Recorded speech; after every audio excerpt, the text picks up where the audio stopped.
This is just my life. Nothing ever works for me. People always do this to me. I can never catch a break. Why even try? And eventually, this is who I am. That's where pain becomes identity. And once pain becomes identity, healing feels threatening. Because now you are not just asking the person to heal. You are asking them to become someone unfamiliar.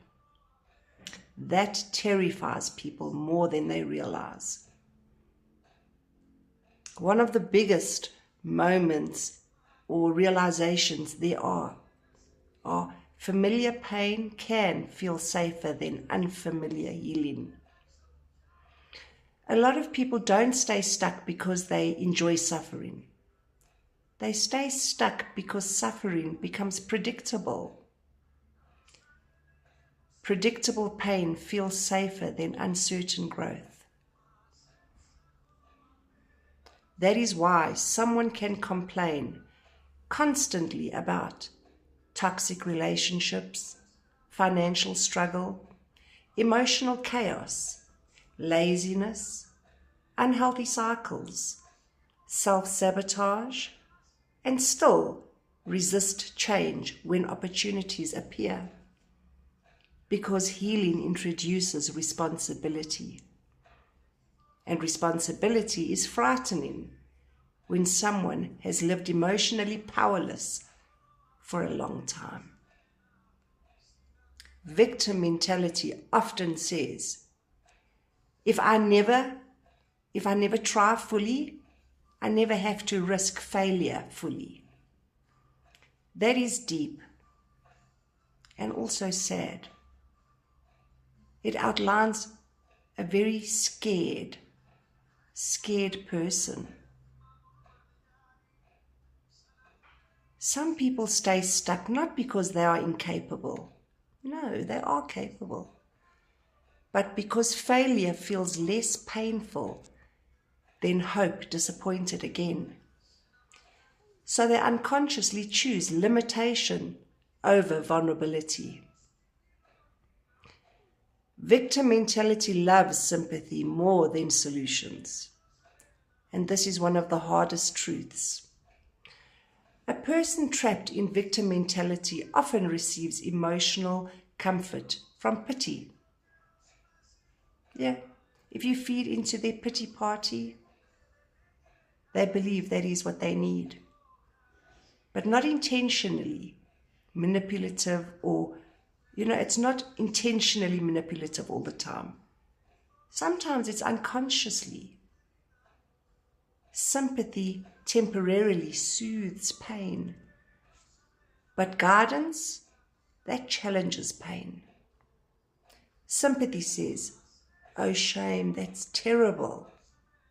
Growth says, you deserve better, but something must change. And change feels confronting, because if healing becomes possible, then excuses begin losing its power. That's why some people reject advice, but repeatedly retell the pain. Not because they necessarily want healing yet, but because they want emotional validation. Validation feels safe, and transformation feels demanding. Victim mentality protects people from responsibility, but also from freedom. This is one of the most tragic parts. Responsibility sounds heavy at first, but responsibility is actually power. Because the moment someone says, my choices matter, my feelings matter, my mindset matters, my habits matter, my boundaries matter, they become dangerous to the cycle that once controlled them. Victim mentality says, I have no power. Healing power says, Maybe I didn't cause all the pain, but I still have responsibility for my future. That sentence changes lives. Because mature healing understands one thing. You can be wounded without remaining powerless. You can acknowledge injustice without surrendering your future. And you can grieve deeply without building your home inside grief.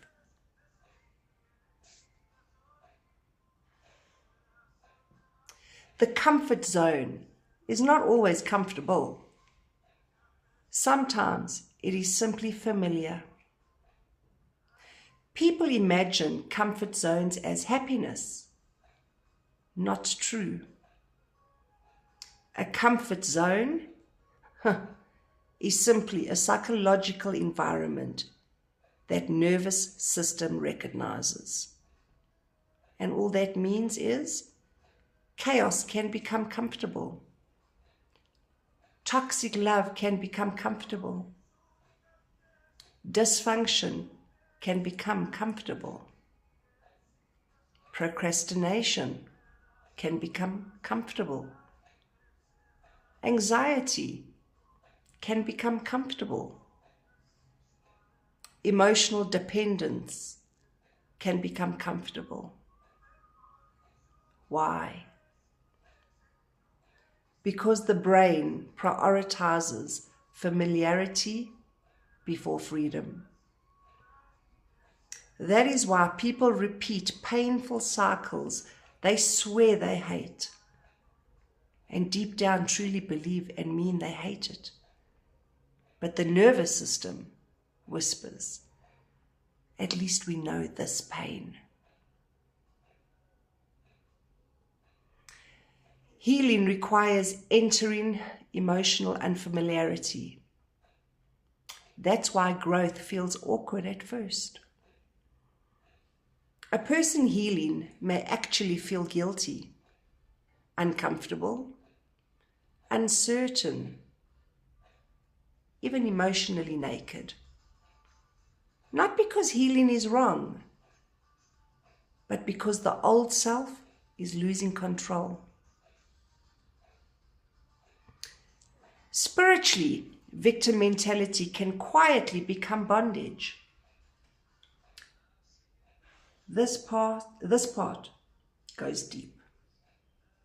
When someone lives in constant victim mentality and identity long enough, hopelessness starts shaping how they see God, how they see people, opportunities, how they see themselves, and how they see the future.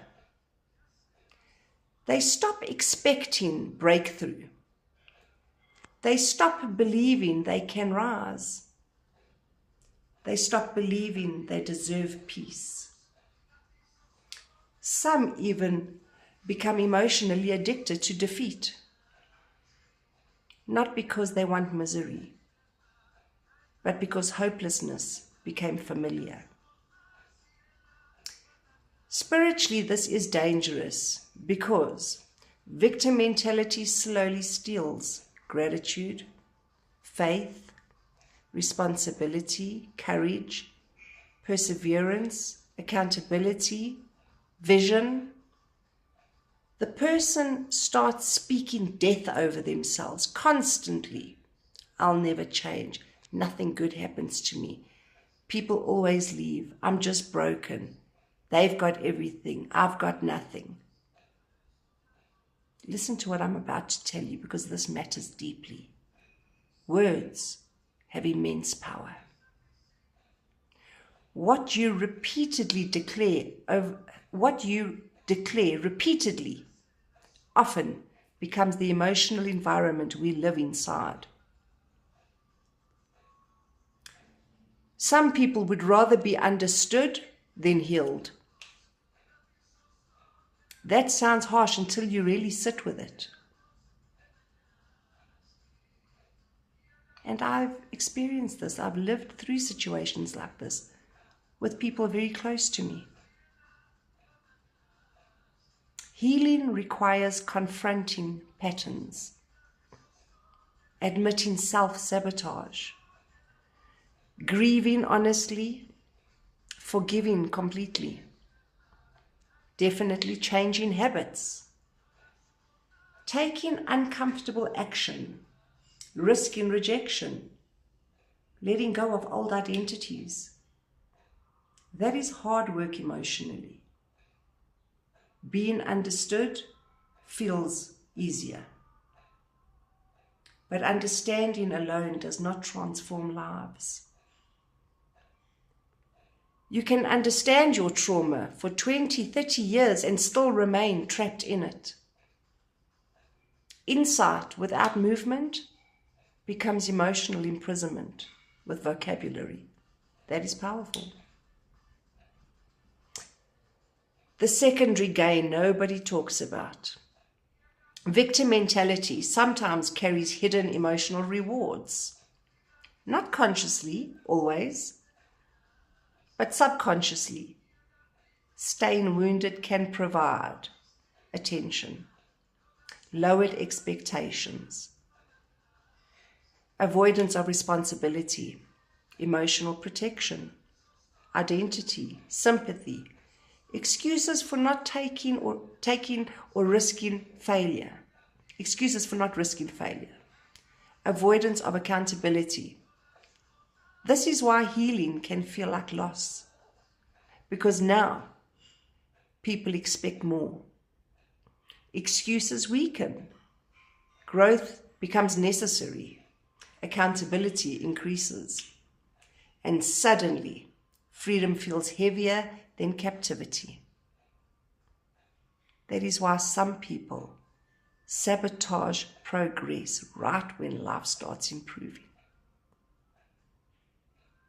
Just at that moment when life starts improving, self-sabotage mode kicks in full force. Their identity was built around surviving, not thriving. The fear beneath it all. What if I try and still fail? That's the main underlying fear here. What if I try and still fail? This is often the hidden wound underneath victim mentality. Not laziness, not weakness, fear. And we have to remember fear is not from God. He says He did not give us a spirit of fear. In my opinion, fear is false evidence appearing real. Fear of what? Fear of disappointment, fear of rejection, fear of humiliation, of abandonment, of vulnerability, of responsibility, fear of hope. Because hope is risky. A hopeless person never has to risk shattered expectations again. That's why cynicism, sorry, what a tongue twister. That is why cynicism can feel emotionally safer than faith.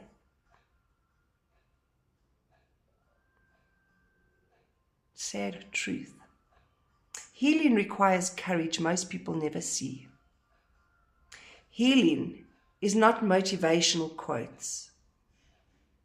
Healing is waking up and trying again. Facing memories honestly. Stopping self-sabotage and self-destruction. Setting boundaries and sticking to them. Taking responsibility. Admitting unhealthy patterns. Healing is forgiving slowly, rebuilding discipline, grieving what was never, phantom things, choosing growth when emotions resist it.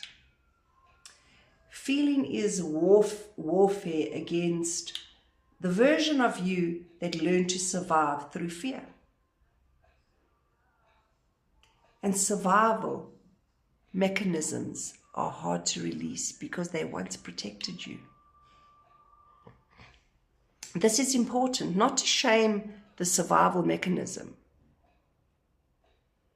Do not shame the survival mechanism.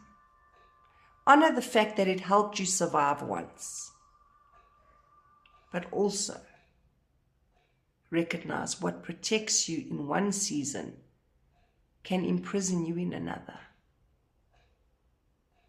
A child may survive by shutting down emotionally, but an adult cannot build healthy connection while emotionally closed forever.